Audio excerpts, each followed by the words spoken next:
Hello guys, ngayong araw medyo maganda na yung panahon at wala nang ulan, kaya maglo-long ride na naman tayo. Pero sa kasamang palad, wala sa kondisyon ng bike ko. Ayaw ko magat ng gulong, kaya panigurado standby muna. Kaya magwo-walking trip muna tayo, tamang lakad lang muna tayo ngayon. Dito nga pala tayo mag-uumpisa sa Barangay Rosario, kung saan kilalang lugar na paggising mo marami ng chismosa. Charis! At nakakamiss din pala ang maglakad-lakad. Ngayon ko lang uli naranasan to simula na magka-bike ako. At kahit nga malapit lang yung pupuntahan ko, talagang nakabike pa ako. Ngayon nga lang ako naglakad dahil nga palyado ang bisikleta natin. At habang naglalakad nga ako, tamang kwento, nakarating na pala tayo sa Cubao, Araneta, Coliseum.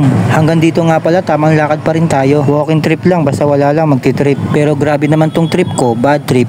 Pero sa lakas ng trip ko, lahat ng tao sa mall pinalabas ko muna. Ang gusto ko kasi ang maglakad sa mall na ako lang mag-isa. Kaya solong-solo ko ang mall na para bang sariling akin. Talagang napakatahimik at walang ingay. Pero sa katagalan, nakakaboring din pala mag-isa. Kaya nga lumabas na rin ako at naglakad-lakad. Sobrang lamig din kasi sa loob, kaya naisipan ko nang lumabas. At kaya nga tayo lumabas para na rin magpainit. Dahil nga maaraw-araw na sa labas at wala nang ulan, ramdam mo na rin talaga ang init. At speaking mainit, habang naglalakad ako, naisipan ko na rin na magkape. At yun na nga, meron na tayong nadaanan na isang solid na kapihan. Overpriced nga lang daw, pero solid na solid daw ang kapihan dito. Pero may nagsabi sa akin na mas masarap daw yung kape sa likod niyan. Kaya umorder na ako. Isang order nga po ng cappuccino.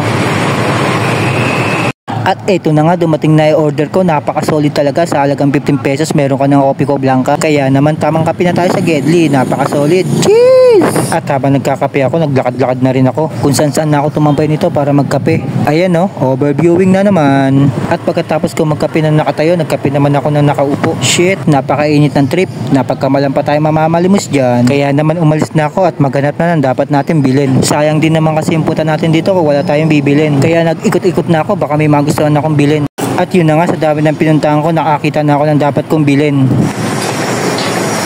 Pabili po. May modis po kayo? Meron po.